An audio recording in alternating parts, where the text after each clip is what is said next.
Hello, I am Theo Johnson. I'm in the Cisco Academy, class of 2021, attending Crossland High School. This video will talk about understanding protocols and other services within the IT world. DNS is critical to not just, networking on the Microsoft server, but just in general. The DNS is used to convert the URL over into a set of numbers so the computer can understand what the URL is. DNS converts the URL into an IP address. WINS is used to map host names into network addresses. A host file is used to translate domain names and NetBIOS names to IP addresses. LMHost is used when the WINS server fails. WINS and LMHost are very similar to each other. That's why LMHost is used to back up WINS. DHCP, known as Dynamic Host Configuration Protocol, is used to assign IP addresses to hosts that are connected to the network. Network address translation, known as NAT, is used to convert IP addresses between public and private. As I said in my video 1, explanation about firewalls. Firewalls are used to control what goes in and what goes out of a network. Remote access is very, very critical when it comes to big businesses like Verizon and Comcast. And remote access is used to control one device from one location and control another device.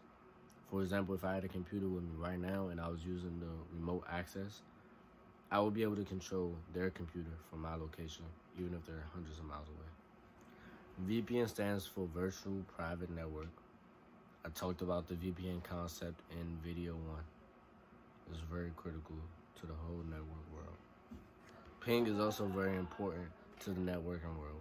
Ping is used to calculate a connection or the signal between one device and another. Ping basically calculates the time it took from your device to go to another device and also come back. Traceroute shows the path that the packet took. ipconfig is used to display all of the network configurations and is very important. Netstat displays the status of the connection for TCPs, also for routing tables and many other networking things. An address that is unavailable to all and mainly used to test things is 127.0.0.0, whatever you want to put after that. Now I'm going to talk about the OSI model, which is very critical when it comes to networking. The application layer is responsible for initiating a request. For example, DNS and Telnet. Those will go in the application layer on the OSI model. The presentation layer basically does exactly what the word is.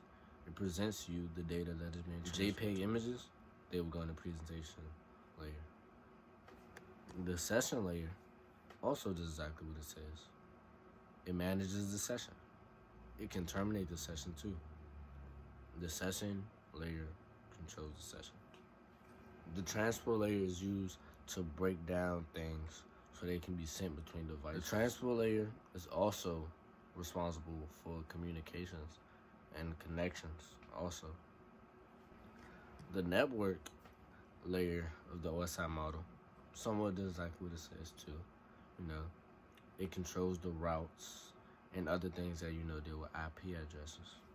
A perfect example of something that will be held in the network layer is traceroute. Data link is responsible for preparing the information to become a media, to become what we see. For example, like a switch. A switch is responsible for, starting everything off, getting the information correct, getting it to where it needs to go, to start the model, to start every single layer. The physical layer deals with signals and also deals with cables. It all depends on how your connection is.